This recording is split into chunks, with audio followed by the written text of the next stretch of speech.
Assalamualaikum warahmatullahi wabarakatuh. Bagaimana kabarnya anak-anak semuanya hari ini? Semoga kalian bersama dengan keluarga di rumah senantiasa dalam lindungan Allah Subhanahu wa taala, sehat walafiat. Amin.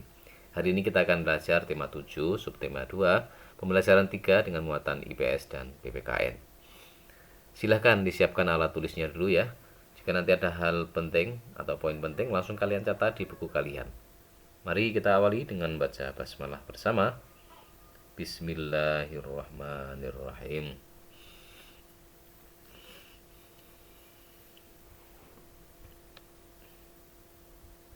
Pertama-tama kita akan mempelajari muatan IPS. Pada pembelajaran yang lalu, kita telah mempelajari tentang peristiwa proklamasi kemerdekaan Indonesia. Seluruh rakyat Indonesia menyambut dengan sukacita proklamasi kemerdekaan. Peristiwa pembacaan proklamasi memberikan semangat untuk melakukan perlawanan mengusir penjajah di berbagai daerah. Usaha menegakkan kedaulatan pun terjadi di berbagai daerah dengan tindakan heroik yang mendukung proklamasi kemerdekaan Indonesia. Apa itu tindakan heroik? Yaitu tindakan kepahlawanan untuk mengusir sisa-sisa penjajahan. Apa saja tindakan heroik tersebut? Berikut ini ada beberapa tindakan heroik yang mendukung proklamasi Indonesia ya. Yang pertama, peristiwa heroik di Yogyakarta. Ada peristiwa heroik di Surabaya, di Semarang, di Aceh, di Bali, di Kalimantan, di Palembang, dan di Makassar. Ini adalah beberapa contoh peristiwa heroik yang terjadi di Indonesia. Yang pertama ada peristiwa heroik di Yogyakarta.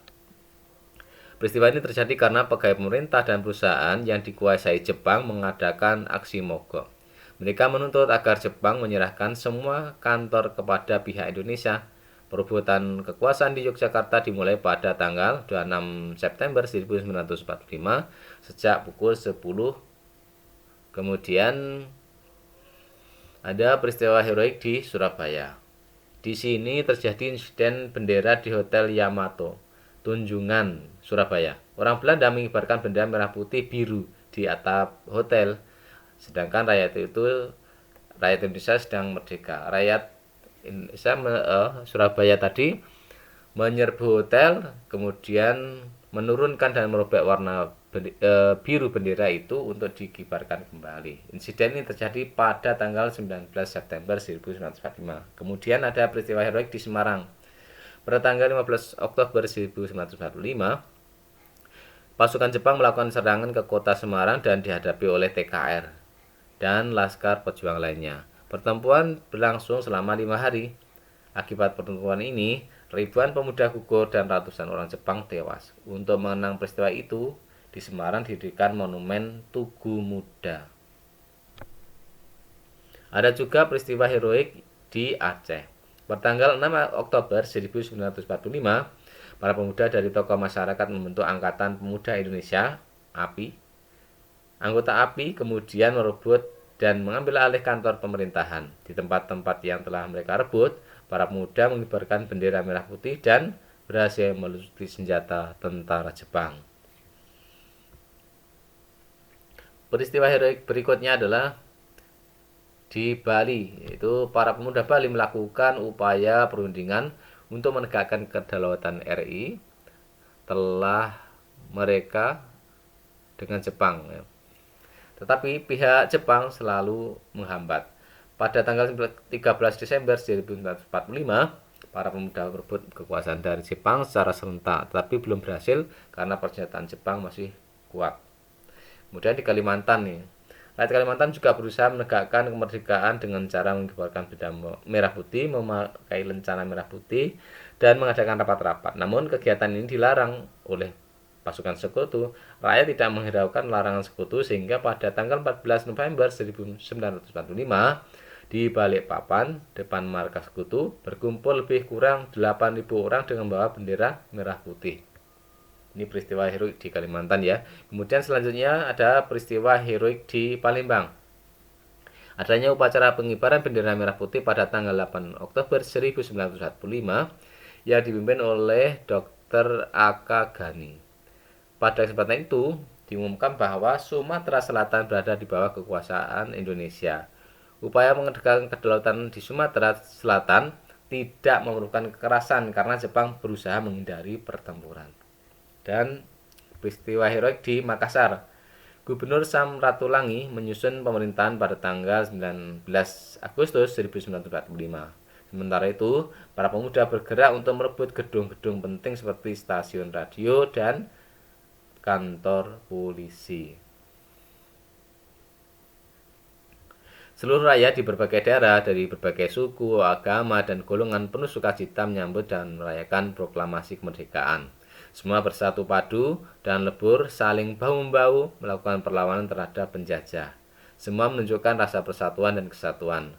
Tidak lagi memberikan kedaerahan, suku, agama, dan juga golongan. Hanya ada satu identitas, yaitu Indonesia.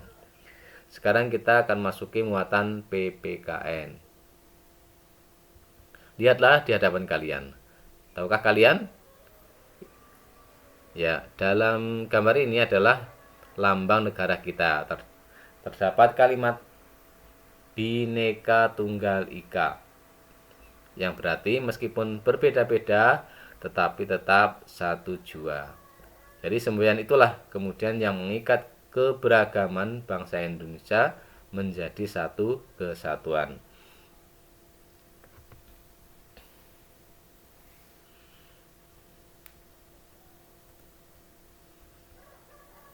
Dalam kehidupan sehari-hari, tentu kamu akan bertemu dengan keanekaragaman, seperti keanekaragaman suku, agama, ras, budaya, adat istiadat, sosial, ekonomi, dan masih banyak lagi. Untuk menerapkan nilai-nilai Bhinneka Tunggal Ika, kamu tidak perlu berselisih hanya karena adanya perbedaan. Kamu harus mensyukuri perbedaan dengan cara menghormati dan menghargai teman-temanmu. Dengan begitu, perbedaan ini justru akan membuat hidup makin indah. Karena keanekaragaman ini menjadi identitas bangsa Indonesia dan ini akan memperkaya tentang keberagaman yang ada di Indonesia.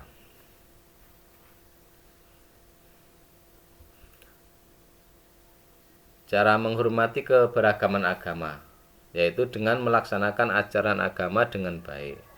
Kemudian yang selanjutnya tidak memaksakan agama kepada orang lain, dan contoh berikutnya tidak memandang rendah agama lain. Kemudian cara menghormati keberagaman suku, yang pertama yaitu menerima suku lain dalam pergaulan sehari-hari, menambah pengetahuan tentang suku-suku di Indonesia, dan tidak menganggap suku sendiri yang paling unggul.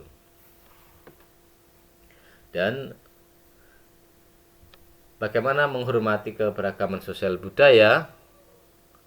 Yaitu dengan melestarikan seni pertunjukan tradisional, kemudian menghargai hasil kebudayaan suku lain, dan juga menghormati kelompok lain yang menjalankan adat istiadatnya.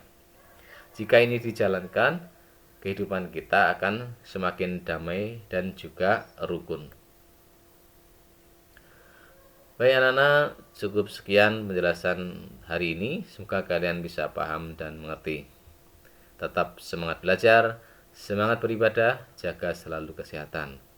Sampai ketemu kembali. Wassalamualaikum warahmatullahi wabarakatuh.